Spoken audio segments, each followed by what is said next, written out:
देखिए बेटा, कल तक हम इस लेवल तक पढ़ चुके हैं।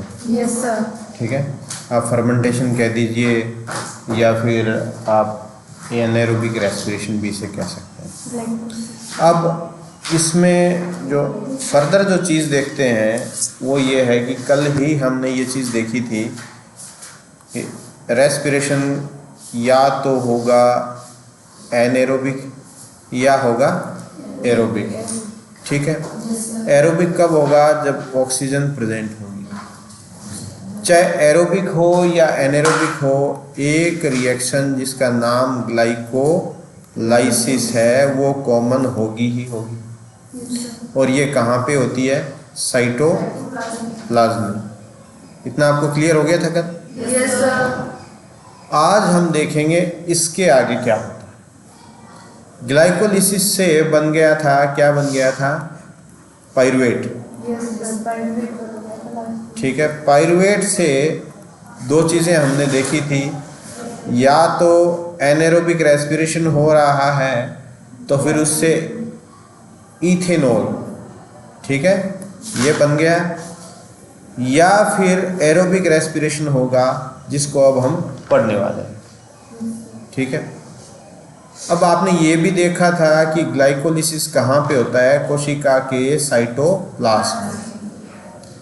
अब साइटोप्लाज्म में होता है तो इस तरीके का कल हमने डायग्राम भी बनाया था। यहाँ ग्लाइकोलाइसिस हो रहा है, ग्लाइकोलाइसिस से क्या बन गया था? पाइरुवेट।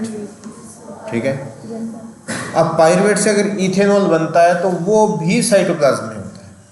ठीक है, लेकिन अगर पाइरुवेट से एरोबिक रेस्पिरेशन होना है आगे तो वो फिर माइटोकॉन्ड्रिया के अंदर होगा। माइटोकॉन्ड्रिया की स्ट्रक्चर ऐसी है। Yes sir. अब हम केवल माइटोकॉन्ड्रिया को बनाएंगे आगे, जैसा कि हम फोटोसिंथेसिस में बना रहे थे वैसी सिचुएशन यहाँ पे कुछ रहेगी। तो यहाँ पे केवल मैं माइटोकॉन्ड्रिया बना रहा हूँ, तो उसके स्ट्रक्चर्स को ध्यान से देखिएगा। ये चीज़ें क्या है, किताबों में इतनी ज़्यादा क्लियर नहीं दी हुई होती हैं, और आपका कॉन्सेप्ट बनने के लिए ये ज़रूरी है कि आप इन संरचनाओं को ढंग से पढ़ें। ठीक है, ये माइटोकॉन्ड्रिया है। माइटोकॉन्ड्रिया में डबल मेम्ब्रेन होती है। ये हमने शायद सेल के बारे में पढ़ा था, तब ये चीज़ हमने ध्यान की थी। ठीक है, ये जो मेम्ब्रेन है जो बाहर की तरफ बनी हुई है, ये मेम्ब्रेन क्या है? Outer membrane. ठीक है, और ये जो अंदर की तरफ बनी हुई है ये कौन सी मेम्ब्रेन है? Inner membrane. दोनों को हम मेम्ब्रेन लिख सकते हैं। ठीक है, अच्छा, मेम्ब्रेन की जो स्ट्रक्चर है वो कैसी होती है? चाहे आउटर हो या इनर हो, ऑलमोस्ट एक जैसी स्ट्रक्चर होती है। जैसे कि प्लाज्मा मेम्ब्रेन की स्ट्रक्चर होती है, ये देखिए, ये क्या थे? लिपिड्स। ठीक है, ये इस तरीके से लिपिड मॉलिक्यूल थे ना, लिपिड बाइलेयर थी। तो वैसी ही स्ट्रक्चर जो है आपको यहाँ पे मिलेगी। अब जो इनर और आउटर की जो स्ट्रक्चर के अंदर थोड़ा बहुत जो डिफरेंस मिलता है, वो डिफरेंसेस इनमें पाए जाने वाले प्रोटीन्स के आधार पे होता है। ठीक है, इनमें जो प्रोटीन्स पाए जाते हैं उन्हीं के आधार पे होता है। इसके अलावा जो डीएनए के अंदर आपको जो चीज़ें दिखाई दे सकती हैं, डीएनए नहीं, सॉरी, माइटोकॉन्ड्रिया के अंदर, एक तो ये सर्कुलर डीएनए आपको दिखाई दे सकता है। दूसरा, यहाँ पर छोटे छोटे राइबोसोम्स होते हैं जिनका प्रकार अलग होता है, जो कि 70S टाइप के होते हैं। ठीक है, तो ये आपको दिखाई देंगे। अब हम जो देख रहे थे कि बाहर क्या बन गया था? पाइरुवेट। ग्लाइकोलाइसिस से क्या बन गया था? पाइरुवेट।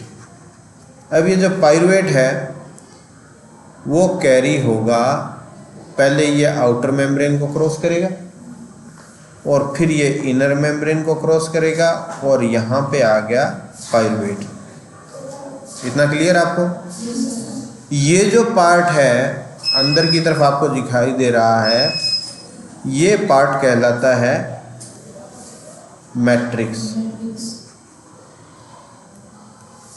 ठीक है, ये पार्ट कहलाता है मैट्रिक्स। अच्छा, अब बाकी का जो प्रोसेस होगा वो मैट्रिक्स के अंदर होगा। यानी एक बात आपको क्लियर होनी चाहिए कि ग्लूकोज का रेस्पिरेशन हम पढ़ रहे हैं, ग्लूकोज से जो ग्लाइकोलिसिस होती है वो फर्स्ट रिएक्शन है, और ग्लाइकोलिसिस एक रिएक्शन नहीं है, ए सेट ऑफ रिएक्शन है, बहुत सारी रिएक्शंस हुई और उससे एक 3 कार्बन वाला पायरुवेट बनी।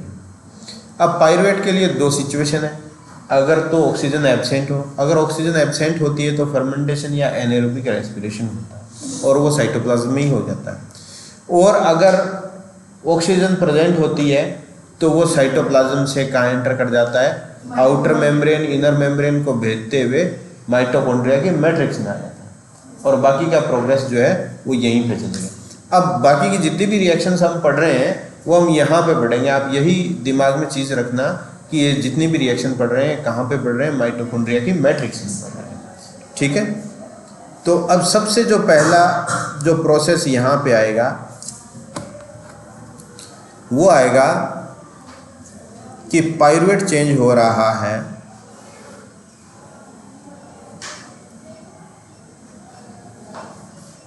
पायरुवेट एक प्रोसेस के थ्रू चेंज होता है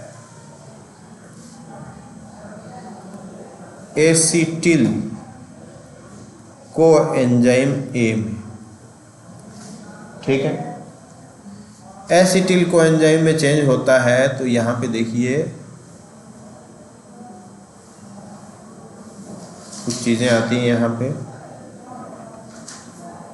NAD से यहाँ पे NADH2 बन जाता है। ठीक है, और यहाँ पे आ जाता है एक कोएंजाइम ए। ठीक है, और कोएंजाइम ए आ जाता है, एक निकल जाता है यहाँ से CO2। इतनी चीज़ ध्यान रखना कि पायरुवेट से जब एसिटिल कोएंजाइम ए का निर्माण होता है उस समय एक तो बनता है NADH2, ठीक है, और एक बनता है CO2, और अंदर क्या जाता है कोएंजाइम ए। अब एसिटिल ग्रुप आपने सुना है क्या? देखिए केमिस्ट्री में देखा होगा आपने, CH3 ये मेथिल ग्रुप है, ये कार्बन है, डबल बॉन्ड O, और ये ग्रुप एसिटिल। ठीक है, अब अगर यहाँ पे क्लोराइड लग गया तो एसिटिल क्लोराइड हो जाएगा। ठीक है, यहाँ पे क्या लग रहा है हमारे इस रिएक्शन के संदर्भ में देखें तो कोएंजाइम ए, तो ये पूरा का पूरा जो बन गया ये क्या बन गया, एसिटिल कोएंजाइम ए। इतना स्पष्ट है? सबसे पहली रिएक्शन ये। यहाँ ध्यान देने वाली बात ये है कि यहाँ पे एक तो NADH2 निकलता है, एक CO2। जब लास्ट में हम कैलकुलेशन करेंगे ना ATP की, आपको पता है कल मैंने बताया था कि एक NADH2 से कितने ATP बनते हैं, एक से बनते हैं 3। ठीक है, हाँ, लेकिन इसमें 6 इसलिए बनेंगे क्योंकि पायरुवेट के 2 मॉलिक्यूल हैं और दोनों मॉलिक्यूल जो है वो एसिटिल कोएंजाइम ए बनाएंगे, तो उससे 2 मॉलिक्यूल NADH2 बन गए, एक NADH2 से 3 बन रहे हैं तो 2 से कितने बन जाएंगे, 6। ठीक है, अब इनसे जो ATP बनने का प्रोसेस है वो हम नेक्स्ट स्टेप के अंदर पढ़ेंगे। उससे पहले जो प्रोसेस हम पढ़ रहे हैं वो क्रेब्स साइकिल पढ़ रहे हैं। क्रेब्स साइकिल, क्रेब नाम के जो साइंटिस्ट है उन्होंने इसे खोजा था, तो इसीलिए क्रेब्स साइकिल बोलते हैं इसको। ठीक है, अब क्रेब साइकिल का पहला रिएक्शन तो आपने लगभग ये देख ही लिया है। आपकी बुक के अंदर बहुत ही इजी ढंग से क्रेब साइकिल दिया हुआ है, आपको वही याद करना है। लेकिन फिर भी मैं आपको एक जो साइकिल है वो मैं आपको बताना चाहूँगा, क्योंकि थोड़ा सा डिटेल में अगर हम देख लें तो सही रहता है। अब ये जो साइकिल आप देख रहे हो सामने, दिख रहा है ना आपको? अब इसमें अगर आप गौर करोगे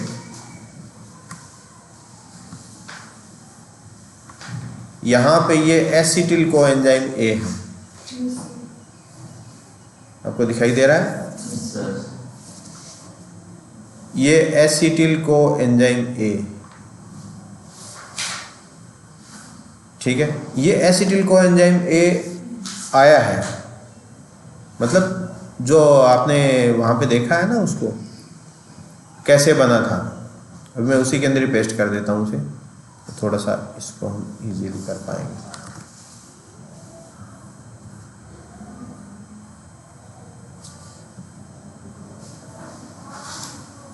यहाँ पे देखिए,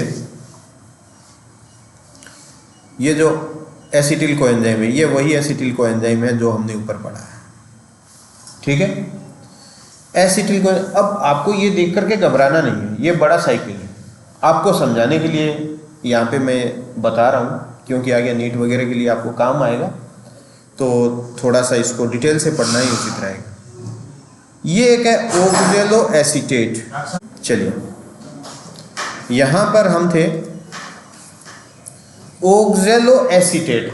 अब एक बात ध्यान देना बेटा, चाहे आप कह दो ऑक्जेलो एसीटेट, चाहे आप कह दो ऑक्जेलो एसिटिक एसिड, ठीक है। एसिटिक एसिड को आप एसिटिक एसिड भी कह सकते हैं, एसीटेट भी कह सकते हैं। अब एसीटेट क्यों कहते हैं?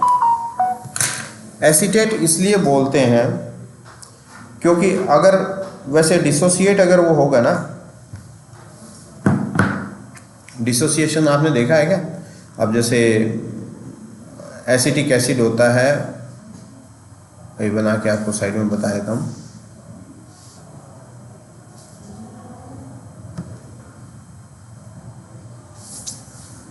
एसिटिक एसिड तो केमिस्ट्री में पढ़ा होगा ना, आप देखते हो CH3COOH, यही है ना। तो इसका डिसोसिएशन जब आप देखोगे तो CH3COO- और H+ ऐसा रहेगा, ठीक है। तो ये इसको बोलते हैं एसीटेट। जितने भी एसिड्स हैं बायोलॉजिकल सिस्टम में, वो सभी एसिड का जो है H+ आयन जो है वो डिसोसिएटेड रहता है, इसीलिए हम उसको एसीटेट बोल देते हैं। अगर आप उसे ऑक्जेलो एसिटिक एसिड बोलेंगे तो भी दिक्कत नहीं है, ऑक्जेलो एसीटेट बोलेंगे तो भी कोई दिक्कत नहीं। क्लियर आपको? अब यहाँ देखिए, यहाँ अब क्रेब साइकिल को हमने पढ़ना शुरू किया है, तो यहाँ पर आपको एसीटेट का मतलब समझ में है, क्योंकि डिसोसिएटेड रहता है तो आप एसीटेट भी कह सकते हो और ऑक्जेलो एसिटिक एसिड भी कह सकते हो। ये 4 कार्बन वाला है, ठीक है, ऑक्जेलो एसीटेट, और उसके साथ हमारा आता है एसिटिल कोएंजाइम। उसके साथ जब जुड़ता है तो 4 कार्बन। एसिटिल कोएंजाइम में कितने कार्बन है जरा देखो ध्यान से। देखिए यहाँ पे आप देखोगे तो एक कार्बन तो ये रहा और दूसरा कार्बन ये रहा। कोएंजाइम ए को छोड़िए आप एक बार, ठीक, क्योंकि ये तो यहाँ निकल ही जाएगा। देखिए तो ये कितने कार्बन हो गए? 2 कार्बन ना। तो 4 कार्बन प्लस 2 कार्बन, कितने कार्बन हो गए? 6 कार्बन ना। तो यहाँ पे देखिए ये एसिटिल कोएंजाइम है, यहाँ पर आया, यहाँ पर क्या निकल गया? कोएंजाइम ए तो बाहर ही निकल गया, ठीक है। तो 2 कार्बन इसमें जुड़ गए, तो 2 कार्बन जुड़ने के बाद पहला जो बन गया वो बना सिट्रेट, ठीक है। सिट्रेट बना और सिट्रेट के अंदर जो कार्बन होंगे वो कितने कार्बन है? 6 कार्बन। गिन लो चाहे 1 2 3 4 5 और 6, ठीक है ना। यहाँ थोड़ा सा मैं आपको, क्योंकि बार बार ये यहाँ से गंदा हो जाता है, आपको क्लियर कर देता। यहाँ 6 कार्बन बनना समझ में आ गया। अब एक और चीज देखिए, यहाँ पर आप इस समूह को क्या कहते हैं? इस ग्रुप को क्या कहते हैं? COOH, carboxylic. कार्बोक्सिलिक ग्रुप बोलते हैं ना। यहाँ पर कितने कार्बोक्सिलिक ग्रुप हैं? 1 2 और 3, ठीक है। तो 3 कार्बोक्सिलिक ग्रुप हैं। पहला प्रोडक्ट बना है सिट्रेट, 6 कार्बन वाला, और उसमें कार्बोक्सिलिक ग्रुप कितने हैं? 3। इसीलिए इस चक्कर को ट्राई कार्बोक्सिलिक एसिड साइकिल भी बोलते हैं, ठीक है। वैसे हमने जो वो पढ़ा था ग्लाइकोलिसिस, उसको ईएमपी पाथवे भी बोलते हैं, एम्पटन, मीयरहोफ, पारनास, ठीक है। ये साइंटिस्ट है जिन्होंने उसे डिस्कवर किया था, इसलिए उनके नाम पे उसे ईएमपी पाथवे भी बोला जाता है। और इधर ये जो क्रेब साइकिल है, इसको क्रेब नाम के साइंटिस्ट ने डिस्कवर किया था, इसलिए इसको क्रेब साइकिल बोला जाता है। दूसरा ट्राई कार्बोक्सिलिक एसिड साइकिल भी बोला जाता है, कारण कि इसमें बनने वाला पहला जो प्रोडक्ट है वो सिट्रेट है और उसमें 3 कार्बोक्सिलिक ग्रुप्स हैं। समझ गए? अब TCA साइकिल इसको बोलते हैं। इसके बाद देखिए ये कुछ चीज़ें आएंगी जो मैं आपको फटाफट बताना चाहूँगा। देखिए ये भी एक 6 कार्बन वाला बनता है, यहाँ आगे ये भी एक 6 कार्बन वाला बनता है, और यहाँ पे जो है वो देखिए ये भी 6 कार्बन वाला बनता है। ये कई बनते हैं, इसको याद करने का तरीका भी मैं आपको बता दूंगा। और ये क्या बन गया? अल्फा कीटोग्लूटेट। अल्फा कीटोग्लूटेट से पहले एक CO2 निकल गया, यानी एक कार्बन निकल गया ना, तो 6 में से एक कार्बन निकल गया तो कितने कार्बन बच जाएंगे? 5 ना। तो अल्फा कीटोग्लूटेट 5 कार्बन वाला है, क्योंकि एक CO2 पहले निकल चुका है। यहाँ गिन भी लो, चाहे 1 2 3 ये रहा 4 और 5 कार्बन है ना। इसके बाद वापस यहाँ पे फिर एक CO2 निकल गया, तो 5 कार्बन से एक CO2 निकल गया, कितने बच गए? 4 कार्बन। तो ये जो आगे बना है ये 4 कार्बन वाला है, ठीक है। यहाँ पे एक कोएंजाइम A भी ऐड हो जाता है साथ में, तो इसको तो आप छोड़िए एक बार। तो यहाँ देखिए 1 2 3 और 4 कार्बन वाला है, ठीक है। इसके बाद जो बन जाता है सक्सीनेट, इसमें भी 4 कार्बन आपको दिखाई दे रहे हैं। इसके बाद बन जाता है फ्यूमेरेट, इसमें भी 4 कार्बन है। और इससे पहले हमने जो मेलेट देखा था, मेलेट में भी 4 कार्बन है। और सबसे पहले हमने क्या देखा था? ऑक्सैलोएसीटेट, इसमें भी कितने थे? 4 कार्बन। तो आपके दिमाग में एक चक्र रहना है, इस बात को समझिए आप। पायरुवेट से एसिटिल कोएंजाइम में बना, और वो किसके साथ जुड़ा? ऑक्सैलोएसीटेट के साथ जुड़ा। 4 कार्बन प्लस 2 कार्बन, कितने हो गए? 6 कार्बन। 6 कार्बन वाले के बाद एक CO2 निकल गया, कितने बच गए? 5 कार्बन। 5 कार्बन वाला पहला कौन सा था? अल्फा कीटोग्लूटेट। और अल्फा कीटोग्लूटेट से फिर एक कार्बन निकल गया, तो कितने बच गए? 4 कार्बन। सक्सिनाइल कोएंजाइम A, फिर सक्सिनेट, और फिर फ्यूमेरेट, फिर मेलेट, और फिर ऑक्सैलोएसीटेट। अब आपको इतनी स्ट्रक्चर याद रखने की आवश्यकता नहीं है, आप सीधे इनके नाम याद रख सकते हैं। एक बार आप सामने देखते जाइए। ऑक्सैलोएसीटेट, ऑक्सैलोएसीटेट के साथ में क्या आया? एसिटिल कोएंजाइम A आया, फिर वो क्या बन गया था? सिट्रेट। सिट्रेट के बाद सिस एकोनिटेट, और उसके बाद आइसोसिट्रेट, और फिर ऑक्सैलोएसीटेट, और फिर जो है अल्फा कीटोग्लूटेट, और बाद में सक्सिनाइल कोएंजाइम में, फिर सक्सिनेट, फिर फ्यूमेरेट, फिर मेलेट, और फिर ऑक्सैलोएसीटेट, ठीक है। अब ये ऐसे इतना याद तो रहेगा नहीं आपको, थोड़ी दिक्कत आएगी। तो इसका ना फॉर्मूला मैं आपको बता देता हूँ, कंपटीशंस के लिए अगर याद करोगे तो मैं आपको एक बढ़िया सा फॉर्मूला बता देता हूँ, आपको याद रह जाएगा। 2-3 बार पढ़ेंगे आपको याद हो जाएगा। आप याद रखना, CCIOKSSFMO याद रह जाएगा ना इतना, ठीक है। अब जरा ध्यान दो इस पे। C का मतलब सिट्रेट, ठीक है। ये क्या है? सिस एकोनिटेट, ये आइसोसिट्रेट, और ये ऑक्सैलोसक्सिनेट, ठीक है। फिर ये क्या आ गया? अल्फा कीटोग्लूटेट, ये सक्सिनाइल कोएंजाइम A, और ये सक्सिनेट, और ये क्या है? फ्यूमेरेट, फ्यूमेरिक एसिड, और ये क्या हो गया? मेलेट, और ये ऑक्सैलोएसीटेट। अब ऑक्सैलोएसीटेट ने क्या बनाया था? सिट्रेट, और साथ में क्या आया था? Acetyl coenzyme A। अब देखिए ऑक्सैलो, अब यहाँ एक बार फिर से आपको मैं कार्बन कैलकुलेट करा देता हूँ, एक बार समझ लीजिए, बाद में बना लेना। ऑक्सैलो एसीटेट के अंदर कितने कार्बन थे? 4। एसिटिल कोएंजाइम के अंदर कितने थे? 2। सिट्रेट के अंदर कितने हो गए? 6 कार्बन। ये 6 कार्बन, ये भी 6 कार्बन, ये भी 6 कार्बन, और ये 5 कार्बन, और 5 कार्बन, और ये कितना हो गया?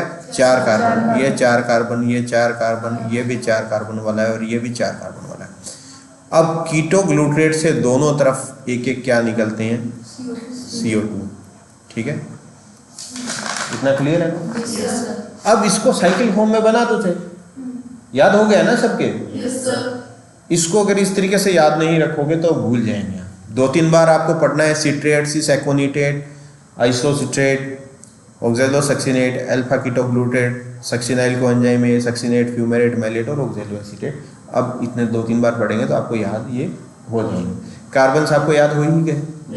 ठीक है, अब आपकी बुक में जो बनाया हुआ है वो आपको बहुत इजी लगेगा, उसको आप चाहे पढ़ लेना। ठीक है, वो बहुत इजी है, छोटा सा है, आप याद चाहे वो रख लेना। हाँ, ये बहुत छोटा सा है, लेकिन आपको अब सरल तो ये लगेगा, वो इससे भी सरल लगेगा, लेकिन आपको याद रखना ये ठीक लगेगा। अगर उचित समझो तो आप इसको याद रख लेना।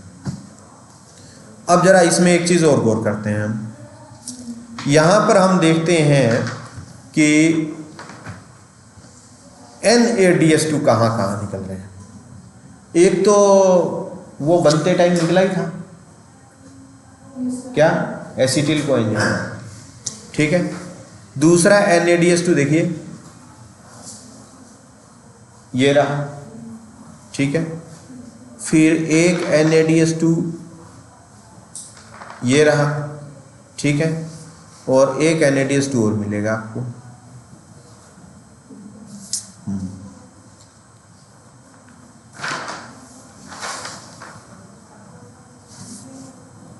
अच्छा, ये कितने NaDH2 हो गए? 3। अब अगर आप FADH2 की बात करेंगे तो एक FADH2 भी निकलता है। ठीक है, और इससे पहले एक यहाँ पे इन्होंने ATP भी बनाया हुआ है। जरा कैलकुलेट करो, 3 NaDH2 से कितने ATP मिलेंगे? 3 हाँ, कितने बने? 9। वेरी गुड, 9 हो गया। एक डायरेक्ट ATP मिल रहा है, कितने हो गए? 10। FADH2 से हमेशा ही 2 मिलते हैं, ध्यान रखना। ये कितने हो गए? 12। टोटल 12 हो गए ना। तो क्रेब साइकिल, अब आप एक बात ध्यान रखना है, कल हम जो पढ़ रहे थे, अगर हम एरोबिक रेस्पिरेशन की बात करें,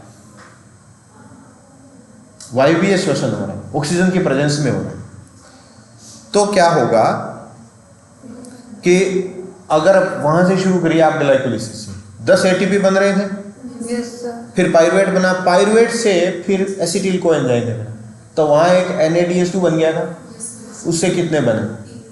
3। यानी अगर वो 2 में तो 3 और 3 6 हो गए ना।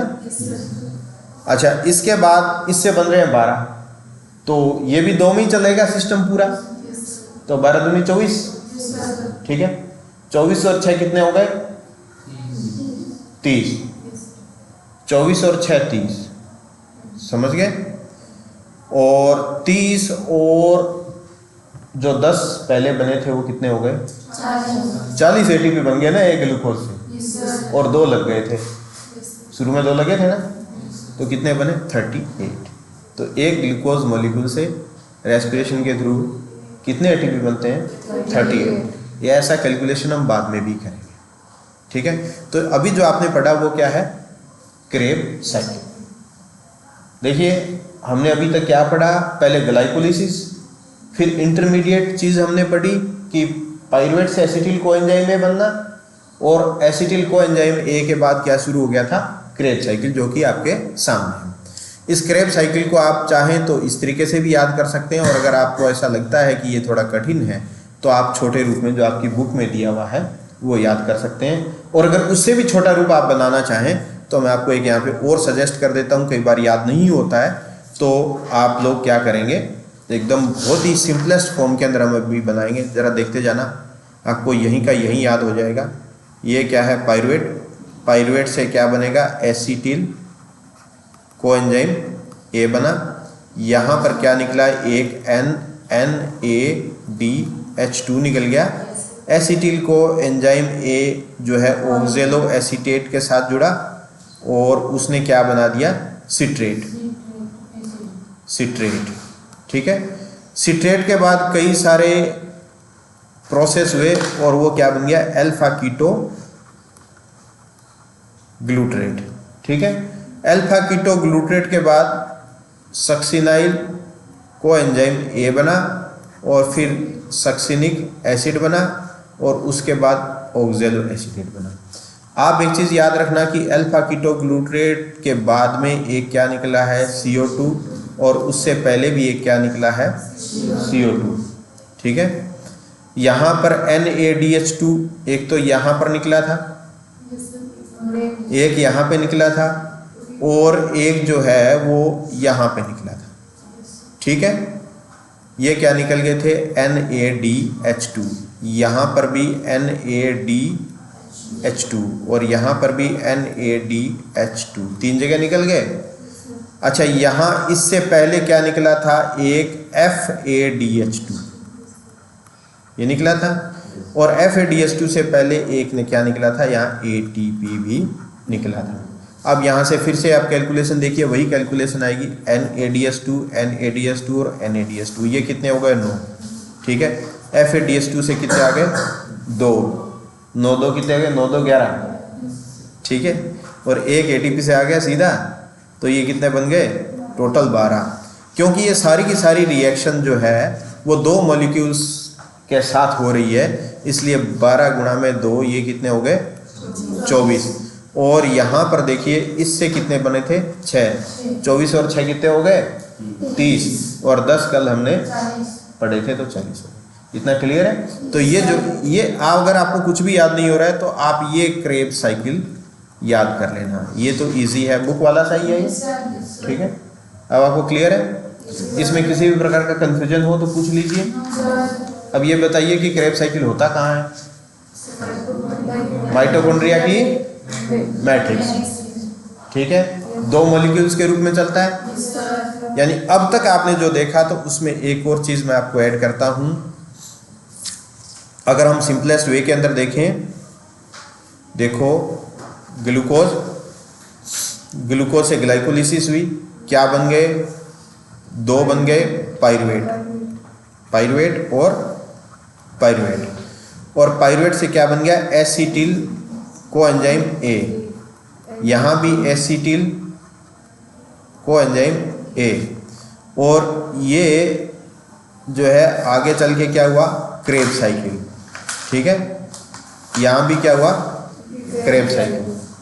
अगर ATP का हिसाब किताब देखो, आपको फिर से क्लियर करता हूँ। ग्लाइकोलिसिस में कितने बने थे, 10। यहाँ कितने बने, 3। यहाँ भी कितने बने, 3। यहाँ पर कितने बने, 12, और यहाँ पे कितने बने, 12। तो 12 दूनी 24 और ये 6 30 और ये 10 40। क्लियर है।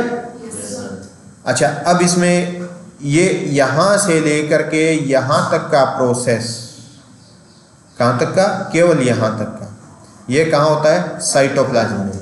और यहाँ से शुरू होकर के यहाँ तक का जो प्रोसेस है वो कहाँ होता है, माइटोकॉन्ड्रिया की मैट्रिक्स में। ठीक है। कोई कंफ्यूजन नहीं ना, इसको आप बना लेना अपनी कॉपी में।